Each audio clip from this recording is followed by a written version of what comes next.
Hello students, मैं हूं प्रशांत पटेल और स्वागत है आपका मर्चेंट बैंकिंग की इस ऑनलाइन क्लास में। इसमें हम यूनिट 1 पढ़ रहे हैं, इंट्रोडक्शन ऑफ मर्चेंट बैंकिंग। उसके अंदर हम 2 लेक्चर पहले हम पढ़ चुके हैं। आज हमारा तीसरा लेक्चर है फर्स्ट यूनिट का। तो चलिए शुरू करते हैं। आज हम बात करेंगे functions activities of merchant banking. ठीक है, ये बैंकर आएगा, बैंकिंग आएगा, यहाँ पे बैंक नहीं आएगा। ठीक है,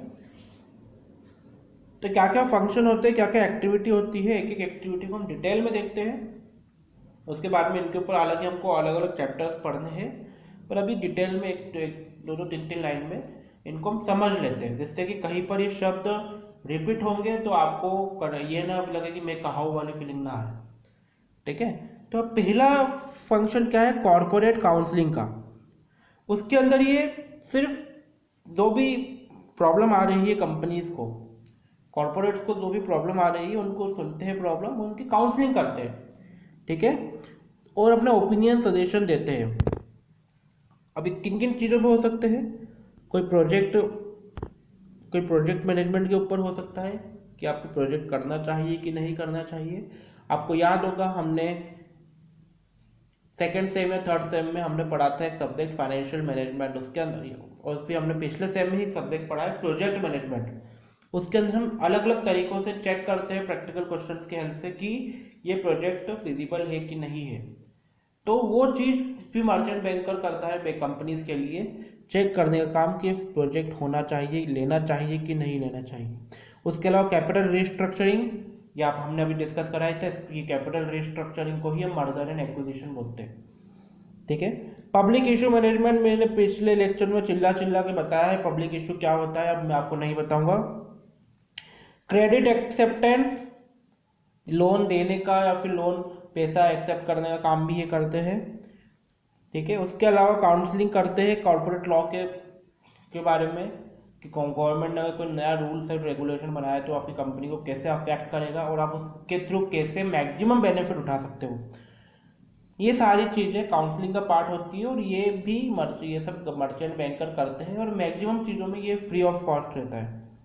ठीक है, फ्री ऑफ चार्ज देता है, मतलब कि ये सिर्फ एक तरह से आपको सलाह दे दी है। अगर आप इनको एक्सेप्ट करते हो तो आपको पेमेंट करना पड़ेगा, मतलब कि आपको फिर मर्चेंट बैंकर्स को ही कॉन्ट्रैक्ट दोगे आप, तो जिसको करा। तो ये तो फ्री ऑफ कॉस्ट एक तरह से एडवाइस दे दी है।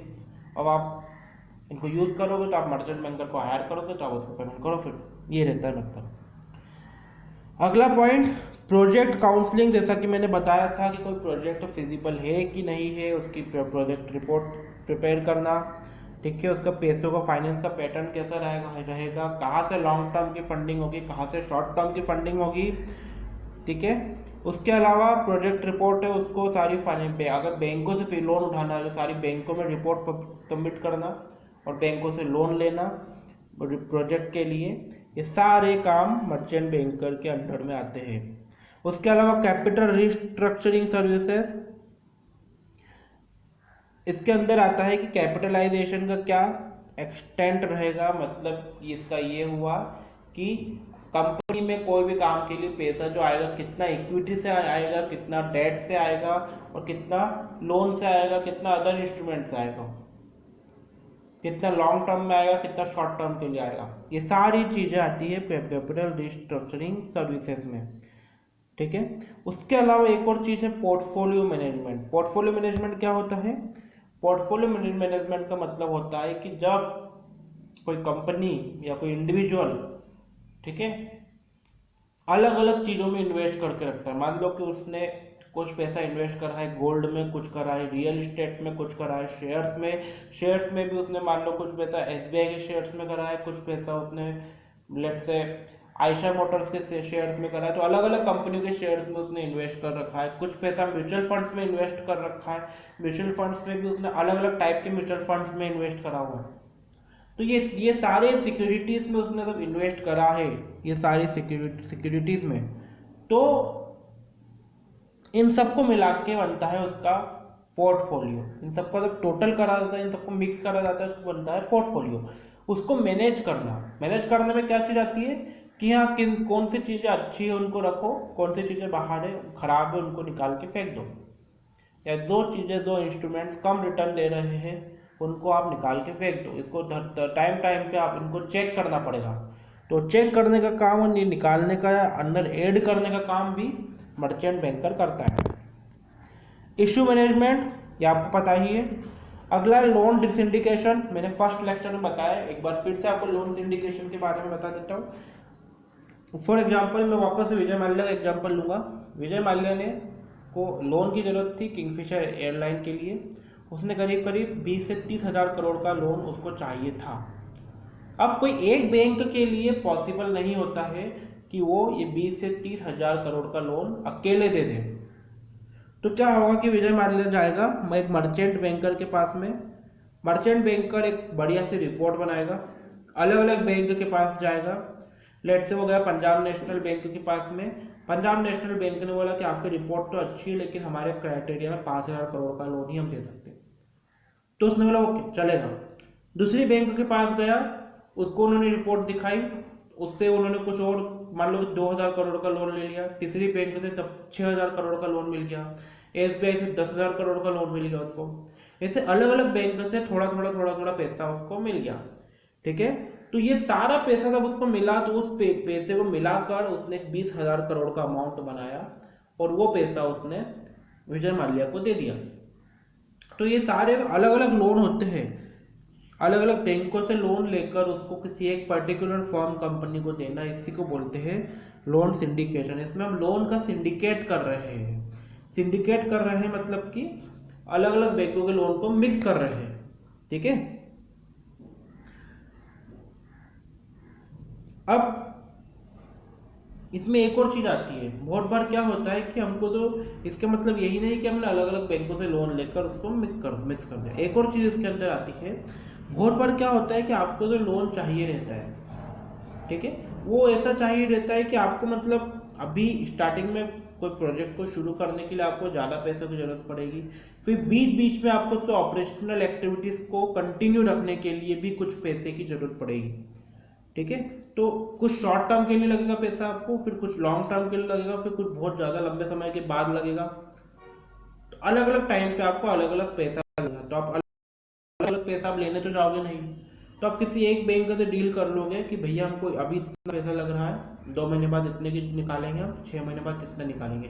तो ये अलग अलग टाइप के हमको अलग अलग टाइम ड्यूरेशन में हमको लोन की ज़रूरत पड़ेगी। तो बैंक अगर उसके लिए एग्री हो जाता है तो उसको भी हम सिंडिकेशन में ही बोलते हैं। मतलब कि लॉन्ग टर्म अलग अलग टाइप के लोन को एक ही बॉक्स में, एक ही पैकेट में भर के दे देना।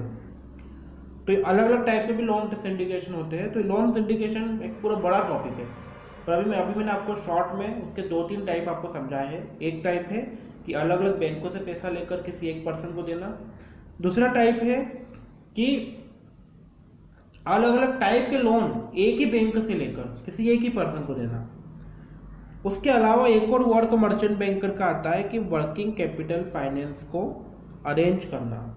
पहले ये मर्चेंट बैंकर का पार्ट नहीं माना जाता था, लेकिन कुछ कमर्शियल बैंक्स ने अपने फंक्शंस में इसको इंक्लूड कर लिया। जैसे कि कैनरा बैंक, सेंट्रल बैंक, उन्होंने इसको भी अपने मर्चेंट बैंकिंग डिवीजन में, कोई बंदा आता है कि उनको वर्किंग कैपिटल के लिए फाइनेंस चाहिए तो उनको भी अपने मर्चेंट बैंकिंग डिवीजन में भेज देते थे कि भैया आप जाइए, वहाँ पे होगा काम आपका।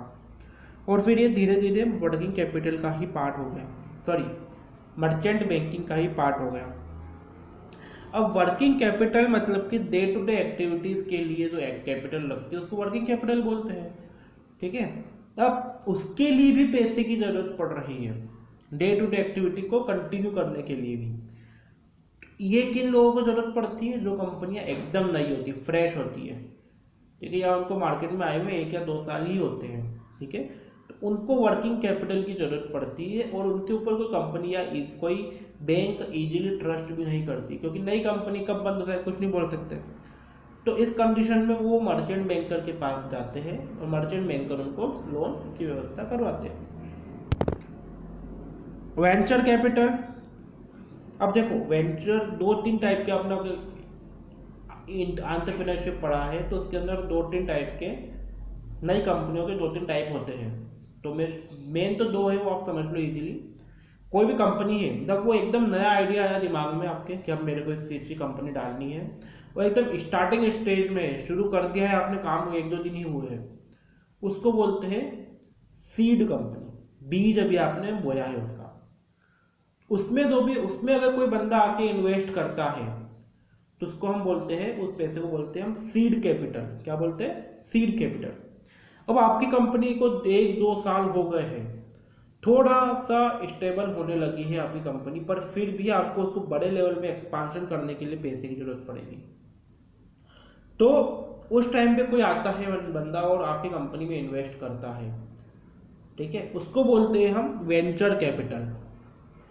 फिर जब आपकी कंपनी को 8-10 साल हो जाते हैं, एकदम बेहतरीन बड़ी वाली कंपनी हो जाती है, ऑल इंडिया भी वर्ल्ड लेवल पे आपकी कंपनी का नाम चलने लग जाता है, फिर आप उसको स्टॉक मार्केट में लिस्ट करवाते हो, और उस टाइम पे पब्लिक जो उसमें इन्वेस्ट करती है शेयर्स के थ्रू या फिर डिवेंचर के थ्रू, तो वो हमारा आता है पब्लिक इशू में, ठीक है।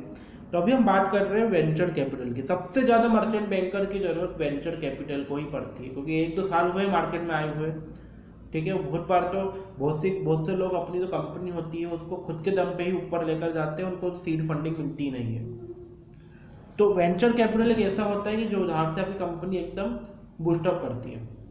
तो वेंचर कैपिटल तो, और बहुत से ऐसे बड़े बड़े इंडस्ट्रियलिस्ट हैं जैसे कि रतन टाटा, उन्होंने एक वेंचर फंड बनाया हुआ है कि उसका काम ही ये है कि जो नई कंपनियां हैं उनके अंदर इन्वेस्ट करना, ठीक है। ऐसा ही एक वेंचर फंड रिलायंस ने मिलके भी बनाया हुआ है, और बहुत सारे इंडिया के बिजनेसमैन लोग हैं वो मिलके ऐसा फंड बनाते हैं जिससे कि नई कंपनी इसमें वो इन्वेस्ट कर पाए। तो उन लोगों को जिन्होंने फंड बनाया है उनको ऐसी नई अच्छी कंपनियों से मिलवाने का काम भी मर्चेंट बैंकर करते हैं। कितना इन्वेस्ट करना है ये भी मर्चेंट बैंकर ही बताएंगे। प्लस अगर वो इन्वेस्ट कर रहे हैं तो कुछ वो उस कंपनी की ऑनरशिप में हिस्सा चाहेंगे, तो हिस्सा कितना होगा वो भी मर्चेंट बैंकर डिसाइड करते हैं। तो वेंचर कैपिटल का तो मैक्सिमम काम मर्चेंट बैंकर के थ्रू ही होता है। छोटा लोन चाहिए, बड़ा लोन चाहिए, क्या एडवाइस चाहिए आपको, आपके बिजनेस में प्रॉब्लम आ रही है, कैसे आगे बढ़ सकता है, वो सारे काम मर्चेंट बैंकर करेंगे। उसके अलावा दूसरे स्पेशलाइज्ड सर्विसेज भी प्रोवाइड करते हैं, लाइक मर्जर अमलगेशन हमने बात करी थी, टेक ओवर में टैक्स के जो भी मैटर होते हैं उसमें भी वो कंसल्टेंसी का वर्क करते हैं, ठीक है। उसके अलावा शेयर्स की और डिवेंचर की तो डील होती है, बहुत बार लंबी बड़ी डील होती है कंपनीज के बीच में, तो वो डील भी मर्चेंट बैंकर करवाते हैं, ठीक है। अब हम बात करते हैं कॉर्पोरेट इंटरप्राइज में मर्चेंट बैंकर का क्या रोल होता है। पहला मैंने बताया कॉर्पोरेट एडवाइजर का काम करते हैं, जिसके अंदर financial planning, tax planning, issue management, investment management के वर्क आते हैं। ये सारी चीज़ें हम डिस्कस कर चुके हैं, इसलिए मैं इनको बार बार रिपीट नहीं कर रहा हूँ। मैनेजेरियल इकोनॉमिस्ट होते हैं एक तरह से, ये एक नया शब्द है, इसको समझो आप। मैनेजेरियल इकोनॉमिस्ट मतलब कि हम देखो इकोनॉमिक बहुत सारी एक्टिविटीज़ होती रहती है, लाइक अभी अगर हम बात करें अभी रिसेंटली की, तो कोरोना वायरस के कारण अभी मोदी जी ने 20 लाख करोड़ का पैकेज दिया। उसके बाद में हमारे फाइनेंस मिनिस्टर निर्मला सीतारमन ने उसको अलग अलग ब्रैकेट में डिवाइड करा है और बताया कि फलानी टाइप की कंपनियों को इतना फ़ायदा होगा, इन कंपनियों को ये चीज़ें मिलेगी, बहुत सारी स्कीमें उसके अंडर लेकर आए हैं, ठीक है। तो वो मर्चेंट बैंकर का एक प्राइमरी वर्क है कि उन सारी स्कीम्स पे सब पे नज़र रखना और कैसे उसका क्लाइंट उनसे बेनिफिट लेगा और उसकी क्या प्रोसीजर रहेगी वो बताना, ठीक है।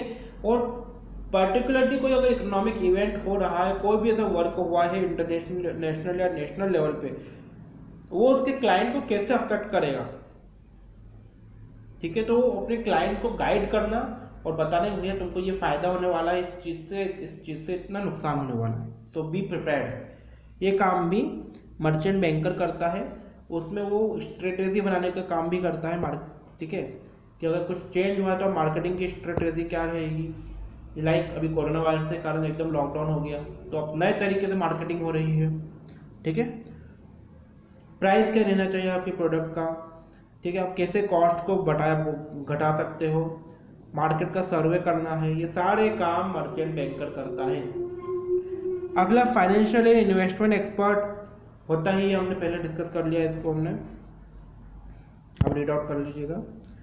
मैनेजर टू द इश्यूज, ये भी आपको पता है। रिहेबिलिटेटर मतलब कि द मर्जर, एक्विजिशन या टेक ओवर, अमर्गेशन के वर्क होते हैं, कॉर्पोरेट रिस्ट्रक्चरिंग बोलते हैं उनको कंबाइंडली, ठीक है। तो उसमें अगर कोई ऐसी कंपनी है जो कि एकदम सिक कंपनी है, मतलब खत्म होने वाली है, उसको वापस से उठाने का काम, या कोई ऐसी कंपनी जो कि बहुत ज़्यादा टॉप पे चल रही है वो उसको परचेज कर ले, उसमें पूरी एक बड़ी भूमिका निभा पाता है मर्चेंट बैंकर। उसके अलावा ट्रांसफ़र और पेइंग एजेंट भी होता है। अब ट्रांसफ़र पेइंग एजेंट किस चीज़ में, अगर कोई कंपनी ने डिविडेंड डिक्लेयर करा है तो उसको ट्रांसफ़र करने का काम भी मर्चेंट बैंकर करता है। किनको ट्रांसफ़र करने का काम? शेयर होल्डर को। उसके अलावा कंपनी कुछ लोन लेती है तो उसके ऊपर उसे इंटरेस्ट देना है, तो वो इंटरेस्ट भी बहुत बार मर्चेंट बैंकर के थ्रू ही पे होता है। उसके अलावा शेयर होल्डर के रजिस्टर, डिबेंचर होल्डर्स के रजिस्टर को भी मेंटेन करने का काम करता है मर्चेंट बैंकर। तो एक तरह से देखा जाए तो कॉर्पोरेट्स के लिए एक एजेंट का काम कर रहा है कि अगर आपको लगता है कि हमको फाइनेंस, एक कंपनी है, देखो ओवरऑल एक बात समझो, आपके पास में कंपनी है, फाइनेंस से रिलेटेड, पैसों से रिलेटेड कोई भी काम है, कोई भी वर्क, तो आप कोई एक स्पेशलाइज्ड मर्चेंट बैंकर को हायर कर सकते हो, वो आपका वो वर्क करके दे देगा। उसके बदले में या तो अपना कमीशन लेगा, फीस लेगा, या फिर कुछ हिस्सा लेगा उसमें, ठीक है, डिपेंड करता है कि क्या वर्क है वो।